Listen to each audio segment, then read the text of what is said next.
tentang teori awal terciptanya alam semesta yang biasa kita dengar dengan istilah Big Bang atau ledakan besar.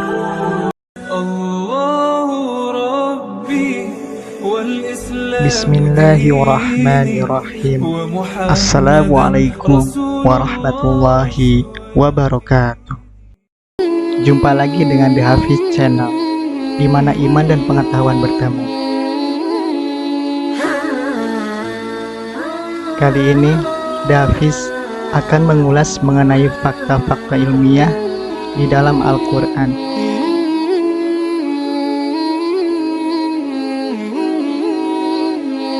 Sebagaimana kita ketahui bersama, Al-Quran adalah kitab suci umat Islam yang diturunkan oleh Allah Subhanahu wa Ta'ala kepada Nabi Muhammad Sallallahu Alaihi Wasallam. Al-Quran tidak hanya berisi petunjuk untuk umat Islam, tetapi juga mengandung berbagai pengetahuan tentang alam semesta dan kehidupan. Dalam video ini, kita akan melihat beberapa bukti bahwa Al-Quran memang mengandung pengetahuan ilmiah. Kita akan melihat bagaimana Al-Quran menyebutkan berbagai macam fakta ilmiah yang baru diketahui oleh manusia berabad-abad kemudian. Selain itu, kita juga akan melihat bagaimana Al-Quran memberikan penjelasan yang logis dan masuk akal tentang berbagai fenomena alam.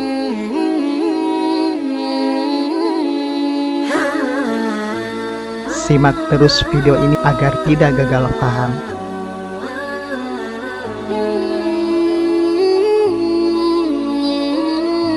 Fakta ilmiah yang pertama. Dalam Al-Quran, Allah Subhanahu wa Ta'ala telah menyebutkan proses pembentukan janin dari air mani yang terpancar. Pada surah Al-Mu'minun ayat 12 hingga 14, Allah Subhanahu wa Ta'ala berfirman yang artinya, "Dan sesungguhnya kami telah menciptakan manusia dari suatu saripati yang berasal dari tanah. Kemudian kami jadikan saripati itu air mani yang disimpan di dalam tempat yang kokoh atau rahim. Kemudian air mani itu kami jadikan segumpal darah. Lalu segumpal darah itu kami jadikan segumpal daging. Dan segumpal daging itu kami jadikan tulang belulang. Lalu tulang belulang itu kami bungkus dengan daging. Kemudian kami jadikan dia makhluk yang berbentuk lain. Maka Maha Sucilah Allah, pencipta yang paling baik." Al-Quran Surah Al-Mu'minun ayat 12 hingga 14.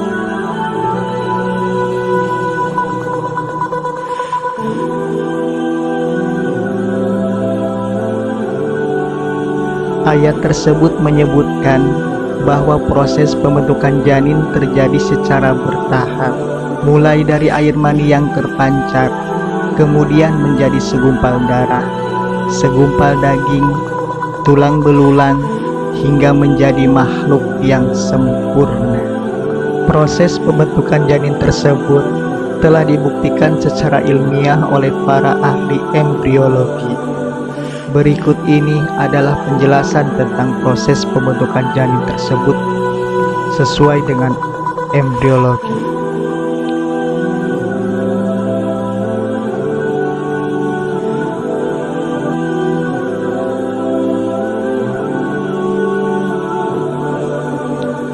Dari air mani yang terpancar akan terjadi pertemuan antara sperma dan sel telur. Selanjutnya akan terjadi proses pembuahan antara sperma dan sel telur. Proses pembuahan ini terjadi di tuba Fallopi, yaitu saluran yang menghubungkan ovarium dengan rahim. Kemudian, gumpalan darah akan berkembang menjadi gumpalan daging. Pada tahap ini, janin mulai terbentuk, tetapi masih belum memiliki bentuk yang sempurna.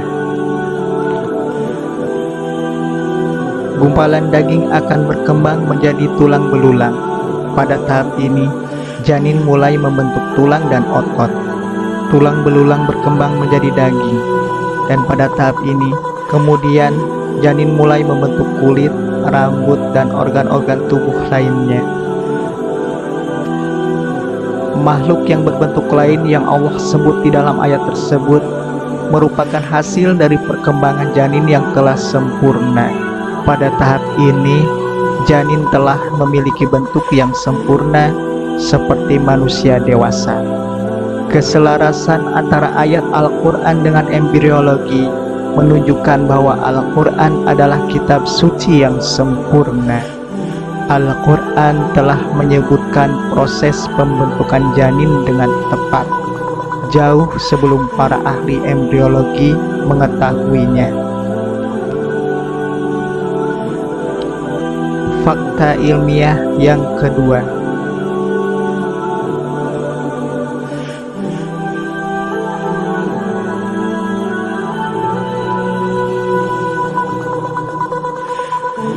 Dalam Quran Surah Ar-Rahman ayat 19-20, Allah berfirman yang artinya, Dia membiarkan dua laut mengalir, yang keduanya kemudian bertemu. Antara keduanya ada batas yang tidak dilampaui masing-masing.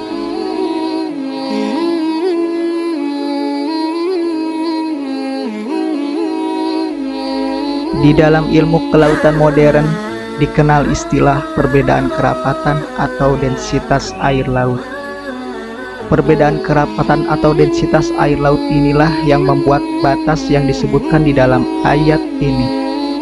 Kedua air laut yang bertemu dengan karakteristik yang berbeda tidak saling mengganggu satu sama lain karena perbedaan kerapatan atau densitas.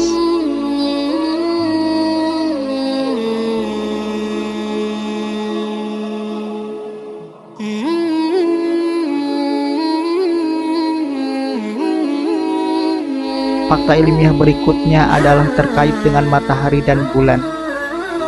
Kalian tentu pernah belajar mengenai matahari dan bulan. Matahari adalah benda langit yang bisa memancarkan atau bisa mengeluarkan cahaya sendiri, sementara bulan memiliki cahaya karena memantulkan cahaya matahari. Kedua benda langit ini Allah sebut di dalam Al-Quran Surah Nuh ayat ke-16, yang artinya, dan Allah menciptakan padanya bulan sebagai cahaya dan menjadikan matahari sebagai pelita.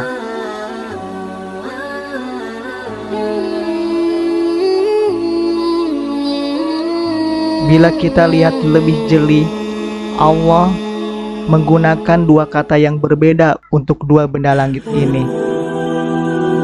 Untuk bulan, Allah menggunakan kata cahaya. Sementara untuk matahari, Allah menggunakan kata pelita. Penggunaan dua kata yang berbeda ini telah mengantarkan para ilmuwan untuk sampai kepada pemahaman mengenai karakteristik dan sifat dari dua benda langit tersebut. Mereka berkesimpulan bahwa matahari memiliki cahaya sendiri, sementara bulan memiliki cahaya dari matahari. Kemudian di ayat yang lain, di surat Ar-Rahman ayat ke-5, yang artinya matahari dan bulan beredar menurut perhitungan. Dari matahari kita mengenal hitungan kalender Masehi, sementara dari bulan kita mengenal hitungan kalender Hijriyah.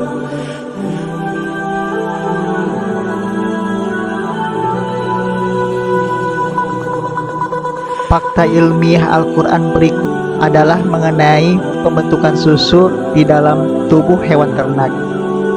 Allah Subhanahu wa Ta'ala berfirman di dalam surat An-Nahl ayat 66, Dan sesungguhnya pada binatang ternak itu benar-benar terdapat pelajaran bagi kamu.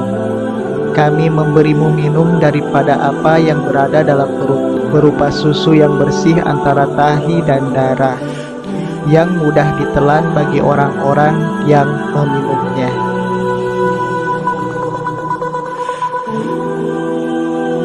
Ilmu sains modern telah menunjukkan bahwa proses penyaringan dan pemurnian susu hewan berlangsung di antara materi-materi yang ada di dalam darah. Proses ini kemudian menghasilkan air susu yang tidak bercampur dengan kotoran sisa pencernaan dan darah.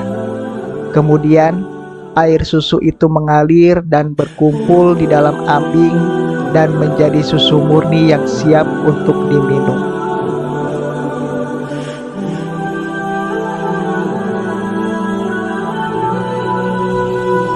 Fakta yang kelima kita terkait dengan alam semesta.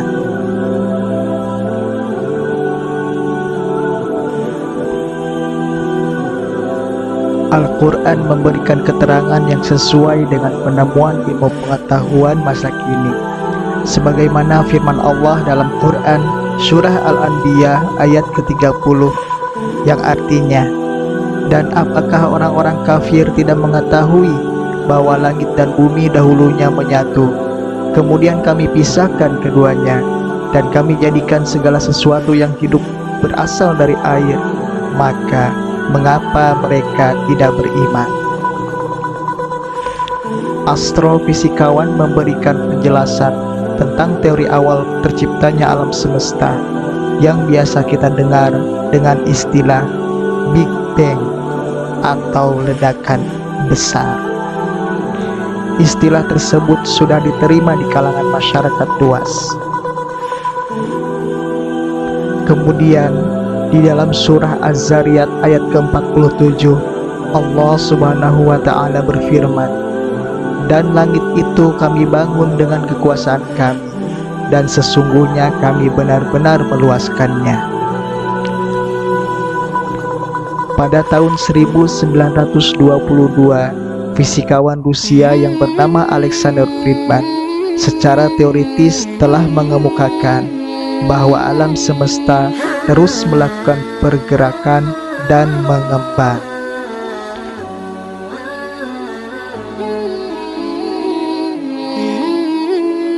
Fakta tersebut kemudian dibuktikan dengan pengamatan yang dilakukan oleh Edwin Hubble, seorang astronom Amerika yang menggunakan teleskop, dan ia menemukan bahwa bintang-bintang dan galaksi bergerak terus dan saling menjauh. Fakta-fakta ilmiah ini kembali membuktikan bahwa Al-Quran adalah mukjizat dari Allah Subhanahu wa Ta'ala.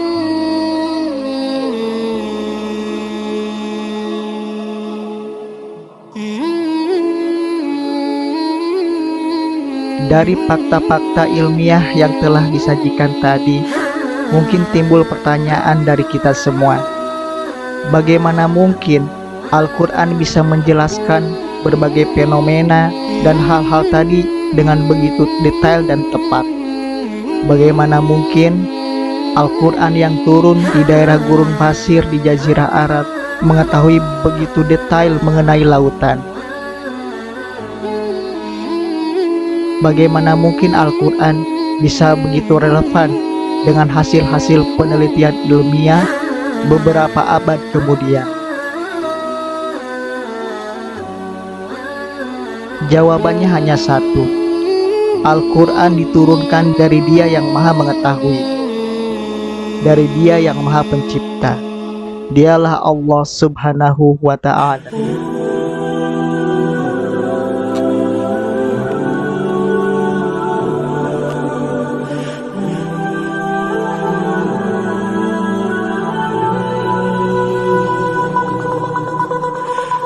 Allah, tidak ada Tuhan yang berhak disembah melainkan Dia yang hidup kekal lagi terus-menerus mengurus makhluknya, tidak mengantuk dan tidak tidur. kepunyaannya apa yang ada di langit dan di bumi. Tiada yang dapat memberi syafaat di sisi Allah tanpa seizinnya.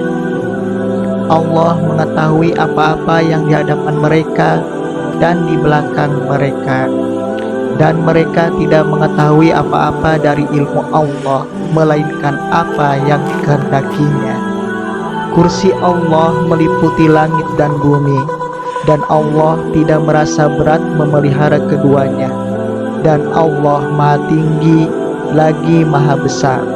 Al-Quran Surah Al-Baqarah ayat 255.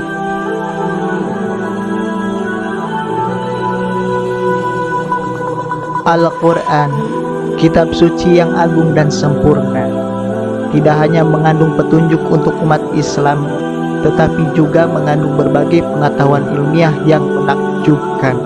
Al-Quran, kitab suci yang tak akan pernah lekang oleh waktu, tak hanya mengandung petunjuk untuk umat Islam, tetapi juga mengandung berbagai pengetahuan ilmiah yang akan terus relevan di masa depan. Sampai jumpa di video The Hafiz berikutnya. Demikian ulasan yang bisa kami sajikan di video ini. Semoga kita semua dapat mengambil hikmah dari apa yang telah kita pelajari di video ini. Jika kamu punya komentar, opini, atau informasi tambahan yang terkait dengan tayangan ini, silakan tambahkan di kolom komentar. Semoga apa yang disampaikan bisa menambah keilmuan kita dan keimanan kita. Dukung terus channel ini untuk syiar yang lebih luas. Akhirnya, The Hafiz pamit undur diri. Wassalamualaikum warahmatullahi wabarakatuh. Allahu Rabbi wal Islam dini wa Muhammadan Rasulullah.